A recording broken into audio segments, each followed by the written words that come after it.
down a couple of bow staff techniques for you today. I'm going to start with some of the basics, talking about basic striking. And oftentimes in martial arts, we talk about what you should be doing, but we don't necessarily talk about why you should be doing it.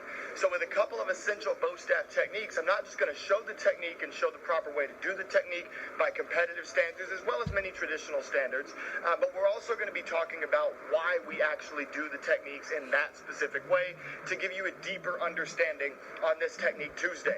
Once we do that, I'm going to talk about one of the most common mistakes that I see when people are doing bow forms, especially at full speed in your creative, musical, open weapons divisions. Really common basic striking mistake that I see in those divisions. And then we're going to wrap up by showing you guys one bow staff trick. And it's a trick that I don't teach very often, especially not on camera, so you guys are certainly in for a treat today, and I'm really looking forward to working with everybody. If you have any questions at any point, try to drop it in the comments on the live stream, and I'll try to address those as we go. But I'm going to go ahead and get right into it, talking about the basic striking. Now, the foundational strike of bow staff, the strike that's going to help us control our distance, which is so important with such a long weapon, is the forward strike, or the 45-degree strike. It's called forward strike because the strike is attacking forward. It's an offensive strike, and it may be called a 45-degree strike because of the angle that I want to make with the weapon coming off my hip, just like this. So we're going to break down the forward strike, and then I'm going to tell you, for many of you that already know what a forward strike is or know how to do it, I'm also going to tell you why we do some of the key parts of this technique. So for our chamber, I want everybody to go ahead and start in their thirds position. The right palm is going to be up, the left palm is going to be down. Many people call this a mixed grip. I saw this recently in a discussion on the Century Martial Arts School Network, so if you own a martial arts school, if you're an instructor, you want to head over and check out that page as well. But people were discussing their preference between the mixed grip with the right palm up and the left palm down versus this grip with the thumbs pointing in towards each other. And really, it's personal preference. It's a stylistic preference. For competitive martial arts, most competitors prefer to use this mixed grip because we make a lot of different creative transitions to different spins out of our striking, and the mixed grip is a little bit more conducive to that.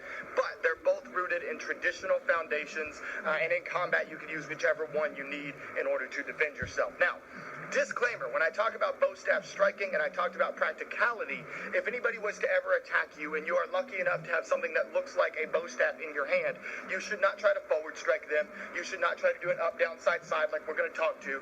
You should just grab your bow as low as you can and swing for the fences. That's your first line of defense. When you get to more close range combat is when you have to use some of these more clearly defined basic techniques. So getting into the forward strike, we're in this mixed grip thirds position. Right palm is up, left palm is down. We call it thirds because I'm splitting the bow into 3 equal parts. The right side, the left side, and the center should all be about the same width. You can also measure that up by holding the bow up to your hips. Your hands should be about as far apart as your hips are.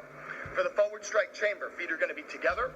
The right hand is going to come all the way up to this right ear. You want to try to have that bow on a nice straight line. You're going to step out with the right leg into a front stance. The left hand's going to slide all the way down to the bottom of the bow. This is going to start my push-pull motion, which is going to give me my power in my forward strike.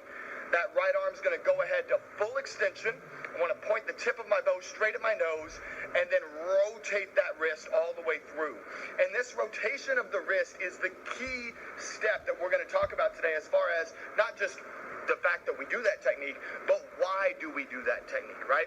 So when it comes to the stance, we're stepping out with the right leg because that's going to give us the most distance going forward. I got a question a few months ago